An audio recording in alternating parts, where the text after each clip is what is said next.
Halo teman-teman, selamat datang di Panta episode kedua. Jadi di episode kali ini aku bakal membahas hal yang gak kalah lebih seru daripada episode sebelumnya. Kalau misalkan teman-teman belum nonton episode sebelumnya, kalian tonton dulu ya. So, gak usah berlama-lama lagi, kita masuk aja ke pembahasannya. Jadi di episode kali ini aku mau membahas mengenai buah yang udah familiar banget kita temuin, harganya murah, dan juga gampang banget kita konsumsi, yaitu buah pisang. Pisang sebenarnya terdiri dari berbagai jenis. Ada pisang Ambon, ada pisang mas, ada pisang Cavendish, pisang kepok, dan berbagai jenis lainnya. Tapi di kesempatan kali ini aku mau membahas mengenai kandungan gizi dari pisang secara umum. Kandungan gizi dalam 118 gram pisang atau pisang berukuran sedang itu terdiri dari 105 kalori, 1,3 gram protein, 0,4 gram lemak, serat 3,1 gram, dan karbohidrat 27 gram, serta ada mineral dan vitaminnya seperti sodium 1,2 mg, serta ada gula juga 14,4 gram. Lalu indeks glikemik yang dimiliki pisang itu ternyata cukup rendah, yaitu sekitar 48-54. Tapi ini untuk pisang secara umum ya. Pisang adalah salah satu jenis buah yang termasuk rendah lemak dan juga rendah protein. Kandungan yang paling di-highlight dari pisang ini adalah kandungan kalium karena dapat menurunkan tekanan darah. Selain itu juga ada vitamin B6 dan vitamin C, serta vitamin dan mineral lainnya yang bagus banget di pisang. Ada juga senyawa bioaktif seperti senyawa dopamin yang fungsinya sebagai antioksidan. Sebenarnya dopamin ini temenan sama endorfin. Sebenarnya mereka adalah happy hormones atau hormon yang memberikan kita kebahagiaan. Tapi dopamin pada pisang tidak memberikan kebahagiaan karena dia tidak melewati otak. Lalu di pisang ada juga hormon katekin yang berfungsi untuk menurunkan risiko terkena penyakit jantung.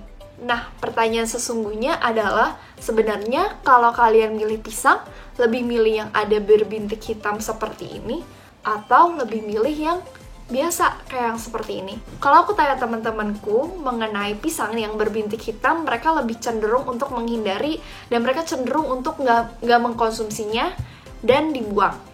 Tapi sebenarnya pemikiran itu salah. Banyak orang berpikir kalau pisang yang udah punya bintik hitam itu udah nggak layak untuk dikonsumsi.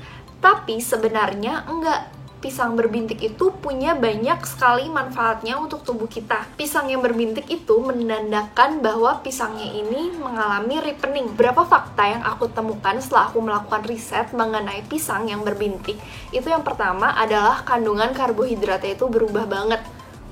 Yang kedua adalah kandungan gula di dalam pisangnya ini makin tinggi, bisa lebih dari 16% dari pisang yang belum berbintik. Ini perlu diwaspadai oleh penderita diabetes.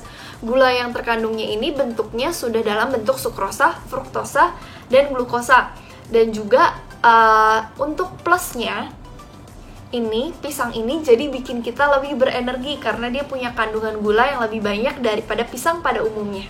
Nah, kalau misalkan kalian mau tahu persentase kandungan gula di dalam sebuah pisang, mulai dari dia yang stage-nya dari stage pertama yang warnanya hijau sampai dia punya bintik-bintik, itu kalian bisa lihat di sebelah sini. Nah, bisa kalian lihat kan, semakin dia berbintik, semakin dia semakin matang, akan semakin tinggi kandungan dari gulanya. 3. Semakin berbintik pisang itu, kandungan TNF atau tumor necrosis factor di dalamnya ini semakin tinggi. Nah, tumor necrosis factor ini bekerja sama dengan antioksidan untuk melawan kanker atau radikal-radikal bebas. Terus yang keempat adalah kandungan kaliumnya makin tinggi. So, buat kalian yang mau menurunkan tekanan darah, pisang ini jadi buah paling top banget untuk kalian bisa menurunkan tekanan darah.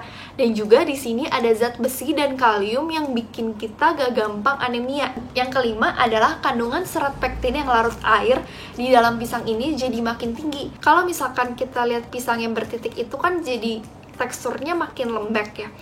Itu sebenarnya karena kandungan pektin yang larut airnya ini semakin meningkat. Dia menyebabkan tekstur pisangnya menjadi lembek. Nah, kalau misalnya udah jadi lembek ini jadi gampang banget untuk kita cernanya. Terus sebenarnya kita harus milih pisang yang seperti apa? Yang harus bertitik kah? Atau yang warna kuning saja? Sebenarnya kalau misalkan ini tergantung dari nanti kita mau apakan pisang tersebut, dan tergantung kita mau mencari zat atau vitamin atau mineral apa yang kita butuhkan di dalam pisang tersebut gitu. Itu jadi kembali lagi ke individu masing-masing untuk pemilihan dari pisangnya. Pisang seperti apa atau dalam tingkat kematangan seperti apa yang harus kita makan, itu kalian sesuaikan dengan kebutuhan kalian sendiri. Nah, untuk guideline-nya kalian bisa lihat di gambar sebelah ini ya. Cuma kalau misalkan kalian ingin pisangnya itu bisa langsung segera dimakan dan yang paling fit, paling banyak kandungan vitamin dan mineralnya, itu pisang yang warnanya kuning, yang belum ada titik-titiknya. Jadi kalau misalkan kalian beli tapi belum ingin dikonsumsi, kalian beli yang warna hijau terlebih dahulu dan biarkan dia melalui proses pematangan secara normal gitu, atau secara alami. Jadi nanti ketika warnanya sudah kuning, itu bisa kalian konsumsi. Lalu cara menyimpan pisang itu seperti apa yang baik? Yang pertama itu kita simpannya di suhu ruang, jauhkan dari sinar matahari. Jangan menaruh pisang yang warnanya hijau itu ke dalam kulkas karena dia dapat mengganggu proses pematangan dari pisangnya sendiri. Terus kalau misalkan kalian mau pisangnya itu cepat matang, gimana caranya? Kalian simpan di tempat yang dekat sama pisang yang udah berbintik hitam tadi. Jadi itu bakal mempercepat proses pematangannya.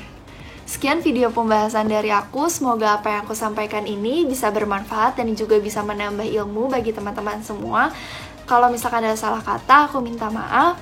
Terima kasih banget udah menonton video ini dan sampai jumpa di video selanjutnya.